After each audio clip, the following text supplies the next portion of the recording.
দেখি আপনার ইসলামিক জ্ঞান কতটুকু। চলুন, নো গুগল, শুধু নিজের ইমানি জ্ঞান দিয়ে উত্তর দিন। প্রশ্ন ১, হজরত মুহাম্মদ সাল্লাল্লাহু আলাইহি ওয়াসাল্লামের কতজন সন্তান ছিল? এ ৬ জন, বি ৭ জন, সি ৫ জন।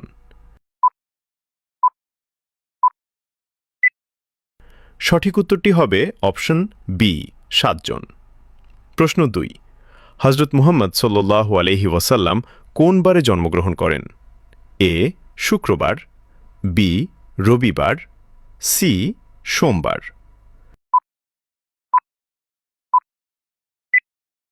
সঠিক উত্তরটি হবে অপশন সি সোমবার। প্রশ্ন ৩, কুরআন মাজিদ কোন মাসে অবতীর্ণ হয়েছিল? এ মুহররম, বি রমজান, সি রজব। সঠিক উত্তরটি হবে অপশন বি রমজান। প্রশ্ন ৪, নবী মুহাম্মদ সাল্লাল্লাহু আলাইহি ওয়াসাল্লামের প্রিয় পানীয় কি ছিল? এ দুধ, বি মধু, সি পানি। ইসলামিক চ্যানেলটি ফলো করুন এবং দাওয়াতের কাজের অংশীদার হয়ে যান।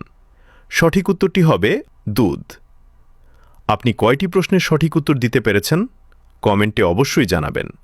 এই জ্ঞানটি শেয়ার করে আপনিও সাদাকায়ে জারিয়াহর অংশীদার হন।